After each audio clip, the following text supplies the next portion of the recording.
And welcome hour study channel wisdom preparation. আমি সৌরভ। আজকের main topic tropical cyclone অর্থাৎ ক্রান্তীয় ঘূর্ণবাতকে নিয়ে আজকে আলোচনা করব। তো ক্রান্তীয় ঘূর্ণবাত কীভাবে তৈরি হয় বা ক্রান্তীয় ঘূর্ণবাতের মেকানিজমটা কী সেটা জানার আগে আমাদেরকে জানতে হবে ক্রান্তীয় ঘূর্ণবাত কাকে বলে। দেখো, ক্রান্তীয় অঞ্চলে যে ঘূর্ণবাতের সৃষ্টি হয় তাকেই ক্রান্তীয় ঘূর্ণবাত বলে। এবার প্রশ্ন হচ্ছে ক্রান্তীয় অঞ্চল কাকে বলে। তাহলে এইখানে ম্যাপটাতে তো আমরা দেখতে পাচ্ছি মাঝে রয়েছে ইকুয়েটর, যাকে আমরা বাংলায় নিরক্ষরেখা বলে থাকি।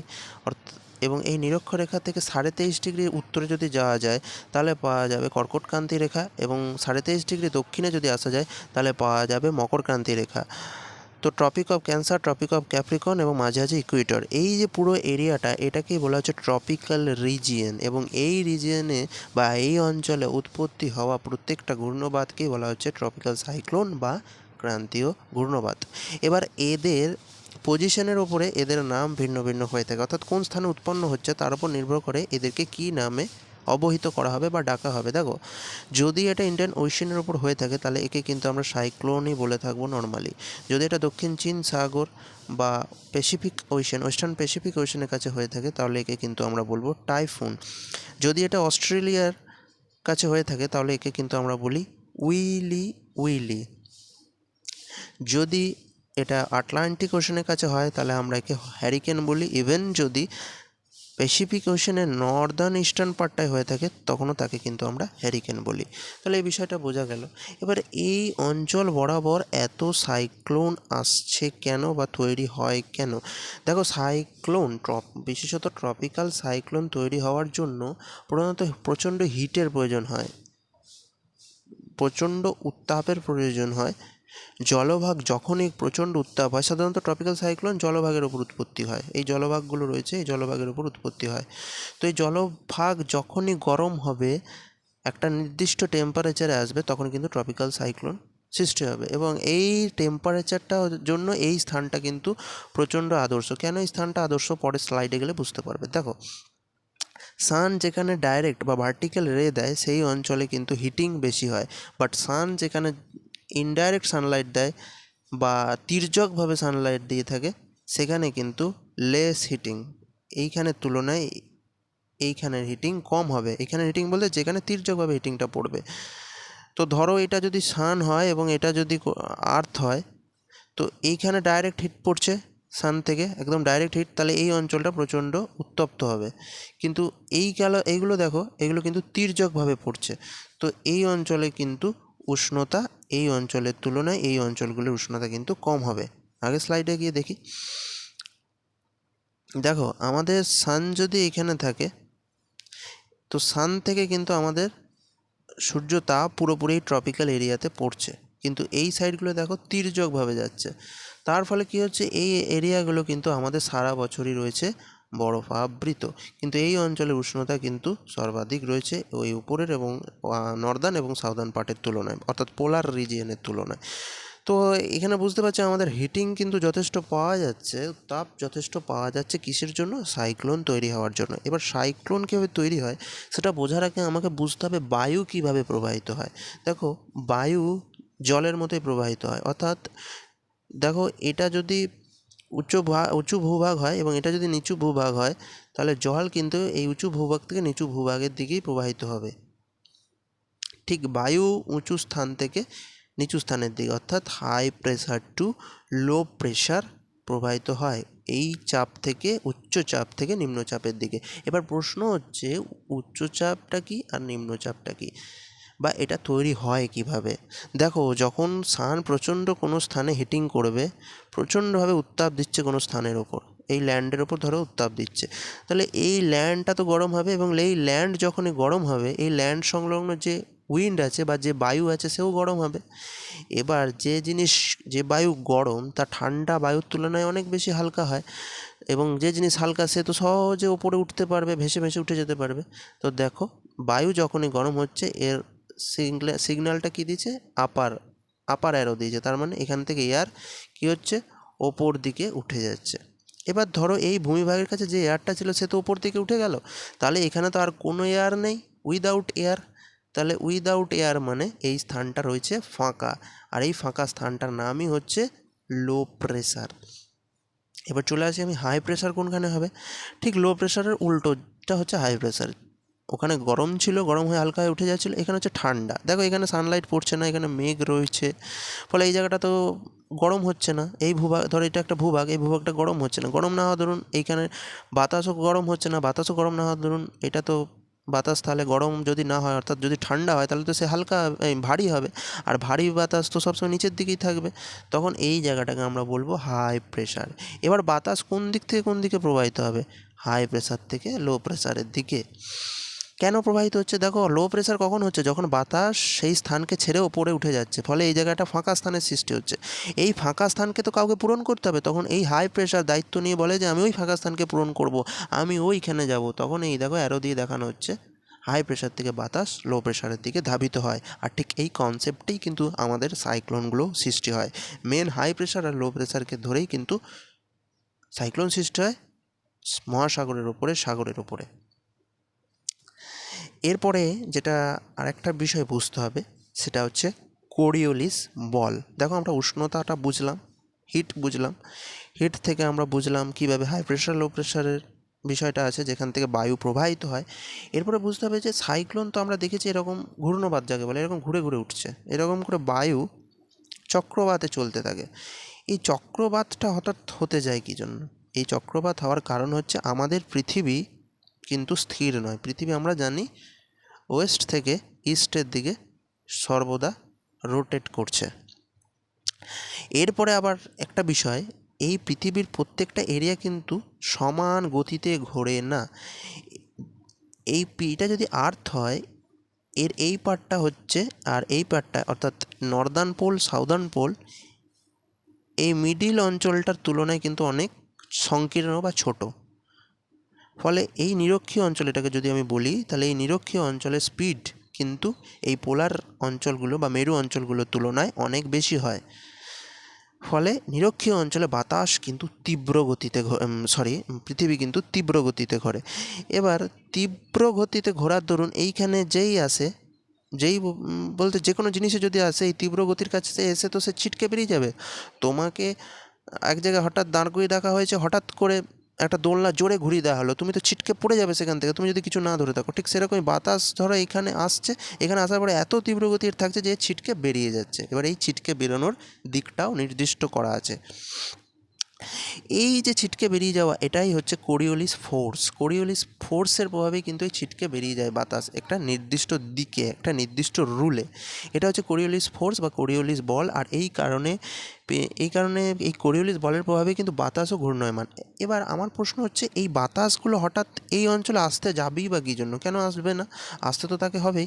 কারণ দেখো এইখানে যদি সান থাকে, সান এখানে যদি ডাইরেক্ট রে মারে, তাহলে এই জায়গাটা তো অবশ্যই হিটিং হবে, প্রচণ্ড উত্তাপ থাকবে। আর যেখানে গরম সেখানে বায়ু গরম হলে সেখান থেকে বায়ু সবসময় ঊর্ধ্বমুখী হবে, আর বায়ু যখন ঊর্ধ্বমুখী হবে সেখানে শূন্যস্থান সৃষ্টি হবে। শূন্যস্থান সৃষ্টি হওয়া মানে সেখানে একটা লো লো প্রেশার কিন্তু ফর্ম করবে, লো প্রেশার কিন্তু উৎপন্ন হবে। এবার যেখানে লো প্রেশার আছে সেখানে তো শূন্যস্থান আছে, সেই শূন্যস্থানকে পূরণ করার জন্য যে কোথাও থেকে তো একটা বায়ু আসতে হবে। তো সেই বায়ুটা এইখান থেকে আর এইখান থেকে আসে। কেন এখান থেকে আসে? এখানে দেখো সূর্য তির্যকভাবে পড়বে, এখানে দেখো সূর্যের আলো তির্যকভাবে পড়বে। তাহলে তির্যকভাবে পড়লে সেখানে আর ভালো রকম হিট হবে না, ভালো উত্তাপ পাওয়া যাবে না, ভালো উষ্ণতা নেই। তার ফলে এখানে কী হচ্ছে? হাই প্রেশার থাকছে, ভালো উষ্ণতা নেই মানে বায়ু ঠান্ডা মানে সে ভূমিভাগে রয়েছে, ওপরে উঠবে না। তখন এ কী করবে? যে হাই প্রেশার থেকে লো প্রেশার দিকে যাবে, তখন এইখান থেকে বায়ু সোজা এইদিকে এবং এখান থেকে বায়ু সোজা এইদিকে ধাবিত হয় নিরক্ষীয় রেখার দিকে, লো প্রেশারের দিকে। এরপরে যে ফ্যাক্টটা বলছিলাম কোরিওলিস ফোর্স, কোরিওলিস ফোর্সের প্রভাবে এই বায়ু কিন্তু সোজাসুজি আসতে পারে না। নিরক্ষরেখার কাছে এসে এ বায়ু কিন্তু তার দিক পরিবর্তন করে ফেলে, এবং এই দিক পরিবর্তনের একটা নিয়ম আছে। দেখো এটা যদি আমার নর্থ হয়ে থাকে আর এটা যদি আমার সাউথ হয়ে থাকে, আমি যদি সাউথে বসে থাকি তাহলে ভাই সাউথ থেকে আমার লেফট হ্যান্ড হচ্ছে এই দিকটা এবং রাইট হ্যান্ড হচ্ছে এই দিকটা। দাঁড়াও এইগুলো একটু ক্লিন করে দিই। তাহলে লেফট হ্যান্ড হচ্ছে এই দিকটা আর রাইট হ্যান্ড হচ্ছে এদিকটা। এরপরে বিষয় হচ্ছে, যখনই আমার সাউথ থেকে বায়ুটা যাবে কোরিওলিস বলের প্রভাবে নিরক্ষরেখার কাছে এসে সেই বায়ুটা কিন্তু বাঁ দিকে টার্নিং নেবে বা লেফটে টার্নিং নেবে। দেখো ছবিতে প্রত্যেকটা অ্যারো লেফটের দিকেই টার্ন নিয়েছে, ঠিক নিরক্ষরেখার কাছে এসে।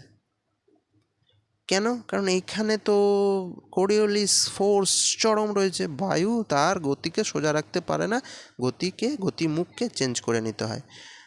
আবার ঠিক আমি যদি নর্থ থেকে বায়ুটাকে ছাড়ি, এটা দেখালাম সাউথ পোল থেকে, আমি যদি নর্থ পোল থেকে বায়ুটাকে ছাড়ি, এই বায়ুটা এই অভিমুখে আসার পরে কিন্তু তার দিককে চেঞ্জ করে নেবে ডান দিকে। ডান দিক বলে নর্থ থেকে যদি ডান দিক হয়, নর্থের ডান দিক কিন্তু এইটা, আর বাঁ দিক এটা, তাহলে নর্থের ডান দিক এটা হলে এই দিকে টার্নিং নিয়ে নিচ্ছে। দেখো প্রত্যেকটা অ্যারো দেখাচ্ছে টার্নিংটা ডান দিকে নিচ্ছে। নর্থ থেকে বসলে কিন্তু আমার ডান হাত বাঁ হাত দুটোই চেঞ্জ হয়ে যাবে, সেই জন্য সাউথে গেলে আমার বাঁ দিক এটা পড়ছে, আর নর্থে গিয়ে আমার ডান দিক এটা পড়ছে। তো এইটা হচ্ছে কোরিওলিস ফোর্সের বিষয়টা। এরপরে আমি যাব সাইক্লোন ফরমেশনের ওপরে। দেখো সাইক্লোন ফরমেশন, এই যে জলভাগটা দেখছো, এই জলভাগের ওপরে একটা নির্দিষ্ট উষ্ণতা যদি 1 থেকে 1.5 মাস ধরে বজায় থাকে, কি উষ্ণতাটা? এই উষ্ণতাটার পরিমাণ বলে 26 ডিগ্রি বা 27 ডিগ্রির বেশি। 26 ডিগ্রি কোথাও পাবে, 26.5 ডিগ্রি কোথাও পাবে, 27 ডিগ্রি, এরকম মোটামুটি 26 ডিগ্রি 27 ডিগ্রি ধরে রাখো। এই উষ্ণতাটা যদি 1 থেকে 1.5 মাস ধরে বজায় থাকে, মানে এভারেজ টেম্পারেচার যদি এটা থাকে একটা জলভাগের ওপরে, তাহলে কিন্তু সেই জলভাগের ওপরে একটা লো প্রেশারের সৃষ্টি হয়। কীভাবে লো প্রেশার সৃষ্টি হবে?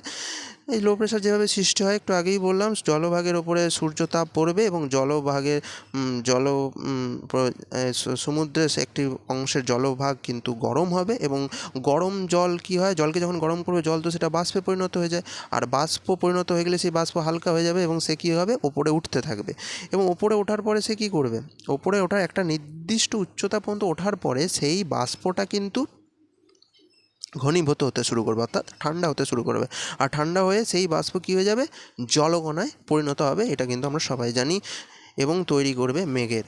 এবং এই প্রসেসটা বহুত দিন ধরে, বহুত দিন মানে 10 দিন 15 দিন 1 মাস ধরে যদি চলতে থাকে, এইভাবে জল ক্রমশ গরম হচ্ছে এবং ওপরে উঠতে থাকছে, জল ক্রমশ গরম হচ্ছে ওপরে উঠতে থাকছে, এই জলভাগের ওপরে কিন্তু একটা লো প্রেশারের সৃষ্টি করবে। এই যে এরিয়াটার ওপরে একটা সাইক্লোন দেখতে পাচ্ছি, এখানে কিন্তু একটা লো প্রেশার সৃষ্টি করেছে।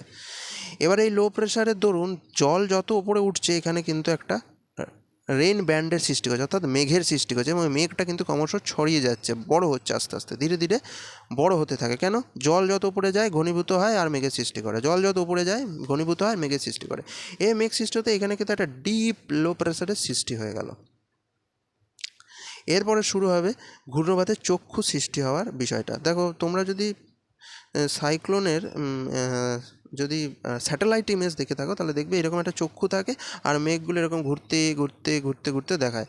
দেখো এইখানে এই চক্ষুটা কিন্তু তৈরি হয়, তা এই চক্ষুটা যতক্ষণ বজায় থাকবে এই সাইক্লোনটা ততক্ষণ বজায় থাকবে, কারণ এই চক্ষুটা হচ্ছে লো প্রেশার জোন। এই লো প্রেশারটাকে ধরেই হাই প্রেশারে হাওয়া চারপাশে ঘুরতে থাকছে। এই বিষয়টা চলো এই স্লাইডে গিয়ে পরিষ্কার করা যাক। দেখো, তো এখানে আমি বললাম কি, যে একটা লো প্রেশার বিরাজ করছে, 1-1.5 মাস ধরে এই প্রসেসটা চলতে থাকার পর এখানে একটা লো প্রেশার তৈরি হয়ে যায়। এবার লো প্রেশার যখনই তৈরি হয়েছে, চারপাশ থেকে তো বাতাস আসবে, এই লো প্রেশার মানে তো সেখানে বায়ু শূন্য স্থান হয়ে পড়েছে, তো সেইখানে জায়গাকে পূরণ করার জন্য লো প্রেশারে বাতাসগুলো তখন কিন্তু তীব্র গতিতে এই লো প্রেশারের দিকে ঢুকছে। তো এইখান থেকে যখন গরম বাতাস আবার ওপরে উঠছে, তখন এইখানে কিন্তু একটা নিম্নচাপের সৃষ্টি হচ্ছে, কারণ গরম বাতাস যেখানে পৌঁছাচ্ছে সেখানে তো নিম্নচাপ সৃষ্টি হবেই।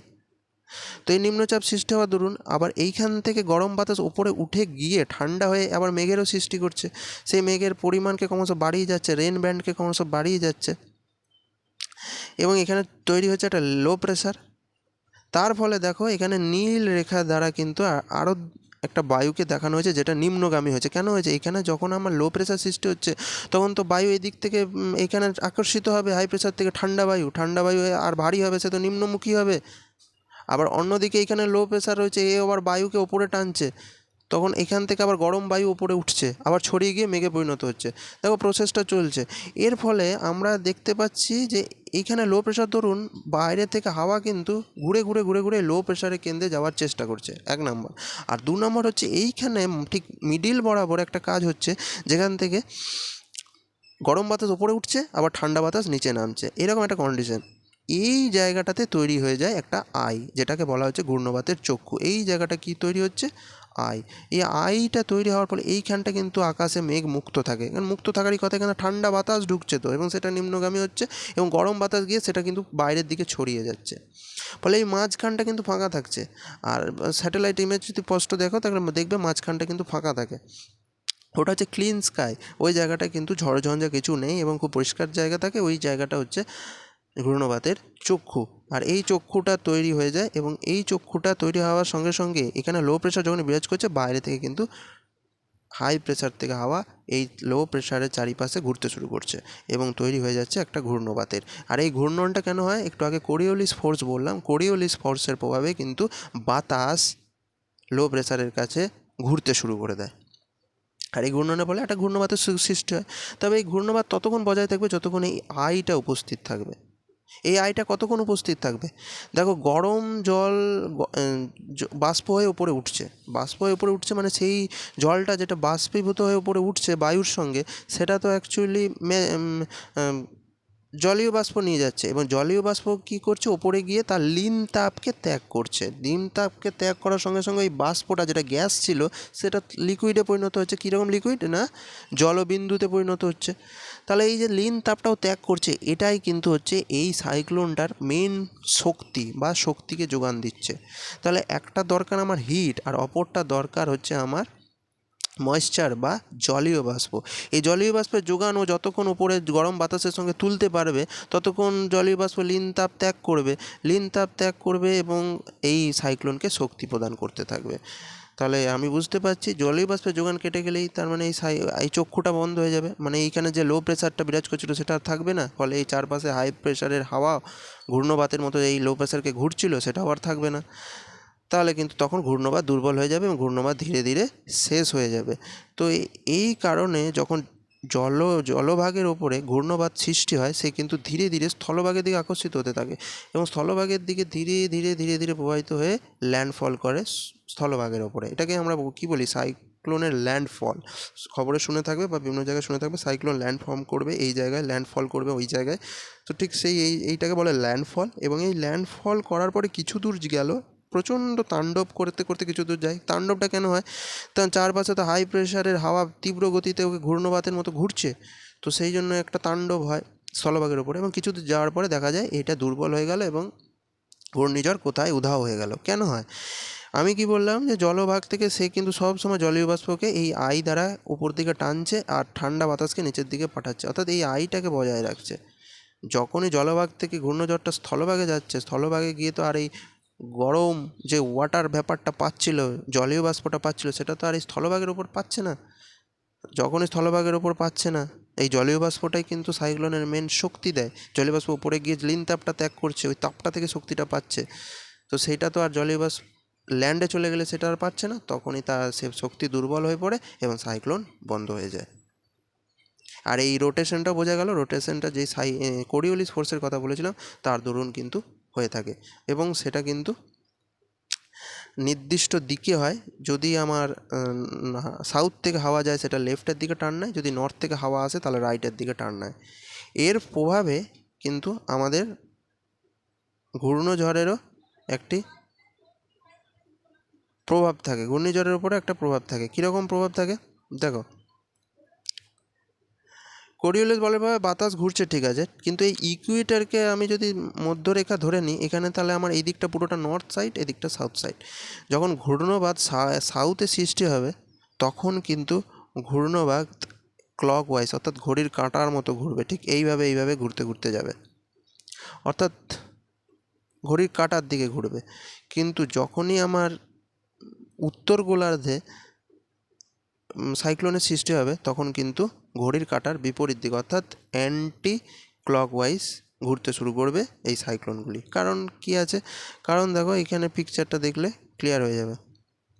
দেখো এটা ক্লকওয়াইজ ঘুরছে, দেখো আমরা কি বললাম, কোরিওলিস ধরো এই ক্লকওয়াইজ ঘুরছে মানে এটা সাউদার্ন সাইডের একটা ঘূর্ণবাত, ট্রপিক্যাল সাইক্লোন, কারণ সাউদার্ন সাইডেই তো ক্লকওয়াইজ ঘোরে ঘূর্ণিঝড়। তাহলে কি হচ্ছে, যখন আমার সাউদার্ন সাইড থেকে বাতাস নিরক্ষরেখার দিকে যাচ্ছে কোরিওলিস বলের প্রভাবে আমি কি বলেছিলাম, আমার লেফট টার্ন নিয়ে নেবে। তাহলে এটা যদি আমার লেফট হয় তাহলে দেখো টার্ন নিচ্ছে এদিকে। এবার এইখানে ধরো কোনো একটা নিম্নচাপ সৃষ্টি হয়েছে, এই যে ঘূর্ণবাতের চক্ষু দেখা যাচ্ছে, ঘূর্ণবাতের চক্ষু সৃষ্টি হয়েছে। তাহলে এই বায়ুটা কি করবে, ঘূর্ণবাতের দিকে তো যাওয়ার চেষ্টা করবে। লেফট থেকে যখনই এ টার্ন নিচ্ছে তখনই এরকম করে ঘুরতে শুরু করে দিচ্ছে। ঠিক দেখো ক্লকওয়াইজ ঘুরছে। এই কেসটাই যদি নর্দার্ন হেমিস্ফিয়ারে দেখা যায় তখন কী হবে, এটা দেখো নর্দার্ন হেমিস্ফিয়ারের ছবি। কেন নর্দার্ন আমি বুঝতে পারছি কী করে, কারণ নর্দার্ন হেমিস্ফিয়ারে তো অ্যান্টি ক্লকওয়াইজ ঘোরে।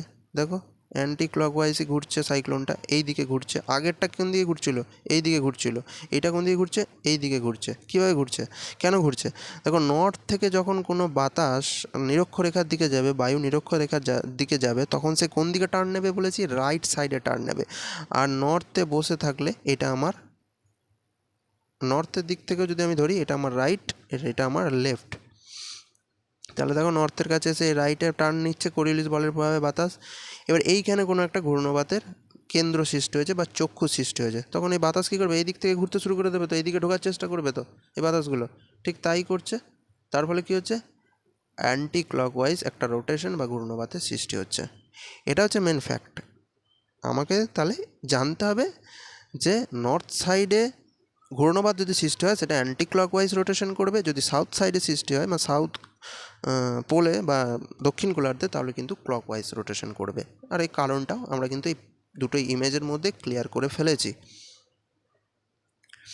এরপরে আর সেরকম কিছু নেই। এখানে যে বিষয়টা বলেছে ওই ঘূর্ণবাতের চক্ষু, আর এই চক্ষু যত যে লো প্রেশার জোন, এই ঘূর্ণবাতের চক্ষুতে কিন্তু লো প্রেশার থাকে এবং এখানে আকাশ মুক্ত থাকে, এখানে বায়ুর গতি হালকা থাকে, এইখানটা কিন্তু পরিষ্কার। কিন্তু এর চারপাশটা ঠিক আইটা পেরোনোর পরে যে আই ওয়াল থেকে একদম আউটার লেয়ার পর্যন্ত কিন্তু একটা বাজে পরিবেশ, মানে বাজে পরিবেশ বলতে কি, মানে একটা প্রাকৃতিক দুর্যোগ যুক্ত পরিবেশে দেখা যায়। কারণ এখানে তো তীব্র গতিতে ঝড় ঝঞ্ঝা দেখা যাচ্ছে, কারণ হাই প্রেসারের বাতাসগুলো ঘুরছে লো প্রেসারে যাওয়ার জন্য। আবার তার সাথে ঘূর্ণবাতের চক্ষু থেকে, এই যে এই ইমেজটা থেকে দেখলে বোঝা যাবে, ঘূর্ণবাতের চক্ষু থেকে গরম বাতাস ওপরে উঠে গিয়ে ঠান্ডা হয়ে গিয়ে ঘনীভূত হয়ে গিয়ে মেঘের সৃষ্টি করছে। এখানে মেঘও জমা করছে, একের পর এক লেয়ারে মেঘ জমা করতে থাকে, বিশাল এরিয়া নিয়ে নিচ্ছে। সেগুলোর একটা নির্দিষ্ট মাপ আছে, সেগুলো অতটা গভীরে গিয়ে এখন লাভ নেই।